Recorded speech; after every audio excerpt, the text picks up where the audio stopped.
नमस्कार। इस वक्त मौजूद हैं हम कुचनेर में। यहाँ पर एक दिवसीय आध्यात्मिक कार्यक्रम किया गया। उसके दौरान यहाँ पर कई दूर दूर से लोग एकत्रित हुए सत्संग श्रवण करने के लिए। यहाँ पर हमारे साथ एक मेहमान भी आए हुए हैं।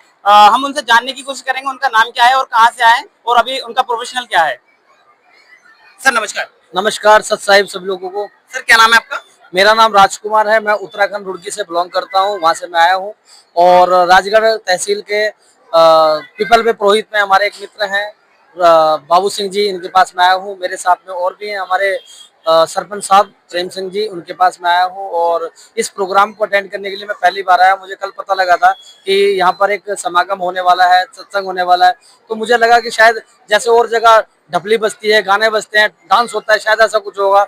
लेकिन यहाँ आने के बाद तो दिमाग और दिल एकदम साफ हो गया कि नहीं, इन चीजों से संगत सत्संग नहीं होता। सत्संग करने के लिए मन को शुद्ध करना होता है, और मन को शुद्ध करने के लिए जहाँ पर शुद्ध विचार होते हैं, जहाँ पर ज्ञान की गंगा बहाई जाती है, उस गंगा के अंदर डुबकी लेंगे तो 100% आपके जीवन के अंदर एक ज्ञान का प्रसार आ जाता है। आप करते क्या है सर? मैं थोड़ा सा जानकारी चाहूंगा आपके बारे में। मैं काफी सारे प्रोजेक्ट के साथ जुड़ा हूँ। मैं ब्लॉक के प्रोजेक्ट के साथ जुड़ा हूँ। मैं एक हमारी नेशनल पार्टी है सजग समाजवादी पार्टी, मैं उसके साथ जुड़ा हूँ। और एक हमारी खुद की जीवन ज्योति समिति है, मैं उसके साथ जुड़ा हूँ, जिसके माध्यम से मैं समाज के अंदर किसी भी प्रकार की कोई दिक्कत है, जैसे किसी को रोजगार की दिक्कत है, हमारे पास स्वरोजगार के काफी सारे ऑप्शन हैं, जिसमें हम स्वरोजगार के माध्यम से मोमबत्ती बनाना, झाड़ू बनाना, मसाले पैक करना, पापड़ बनाना और बहुत सारी ऐसी चीजें हैं जिसके माध्यम से लोगों को रोजगार देने की हम लोग काम करते हैं।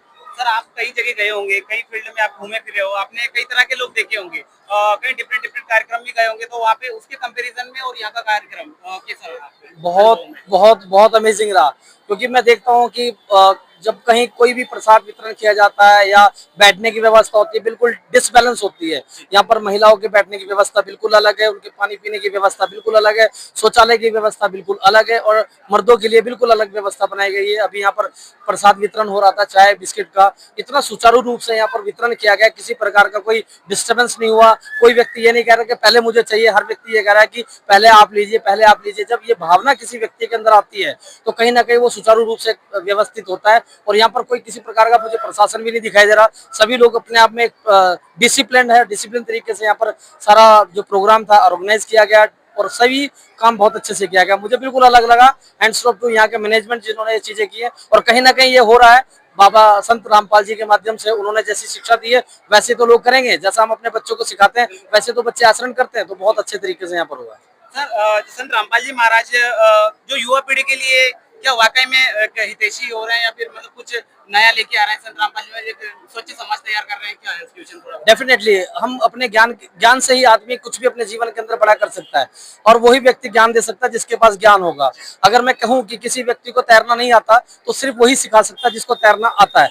जिसको तैरना नहीं आता वो तैरना नहीं सिखा सकता। संत रामपाल जी के पास ज्ञान है तो तभी तो हम लोगों को ज्ञान दे सकते हैं, और उस ज्ञान को लेकर अगर वो इतनी बड़ी ख्याति प्राप्त कर सकते हैं तो डेफिनेटली हम लोगों के जीवन के अंदर, परिवार के अंदर, समाज के अंदर, देश के अंदर एक बहुत अच्छा परिवर्तन लेकर आ सकते हैं। सर संत रामपाल जी महाराज ने नशा मुक्त अभियान चलाया, उस विषय में क्या कहेंगे आप?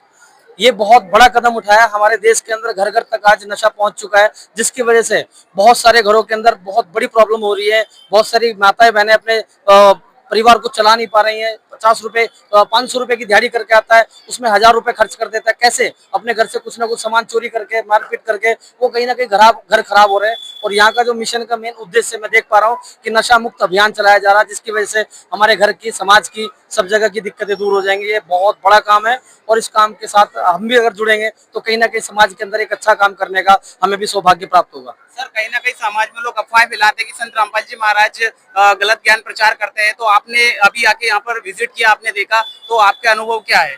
मेरा अनुभव इसमें बहुत अच्छा रहा। ऐसा कुछ नहीं है जो लोग कहते हैं कि गलत प्रचार है। क्या अपने घर से बीमारी को, बेरोजगारी को खत्म करना गलत बात है? क्या अपने घर के अंदर अनुशासित तरीके से रहना गलत बात है? क्या अनुशासित तरीके से प्रोग्राम को ऑर्गेनाइज करना क्या गलत बात है? अगर ये गलत काम लोगों को गलत लगता है तो फिर देश दुनिया के अंदर बहुत बड़ी दिक्कत आ जाएगी। दोस्तों, साथियों, ये सिस्टमेटिक तरीके से प्रोजेक्ट चलाया जा रहा है। एक बहुत सिस्टमेटिक तरीके से ये समागम हो रहा है। इसको करने के लिए जो उन्होंने सिस्टम तैयार किया है बहुत अच्छा है। इस ज्ञान को लीजिए, आपके जीवन के अंदर बहुत बड़ा परिवर्तन आएगा। आप अपने देश दुनिया के अंदर बहुत बड़ी तरक्की कर सकते हैं। अगर मन चंगा होगा तभी तो आगे चीजें बढ़ा पाएंगे, तभी तो लोगों को कुछ दे पाएंगे।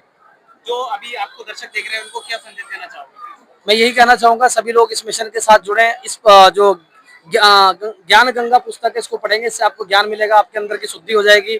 और कहा जाता है किसी एक व्यक्ति से कुछ नहीं होता, एक व्यक्ति बहुत कुछ कर सकता है। मैं एक छोटी सी स्टोरी के माध्यम से आपको बताना चाहूंगा, अगर आप थोड़ा सा समय मुझे दें। एक बार एक बड़ी सी बिल्डिंग के अंदर आग लग जाती है।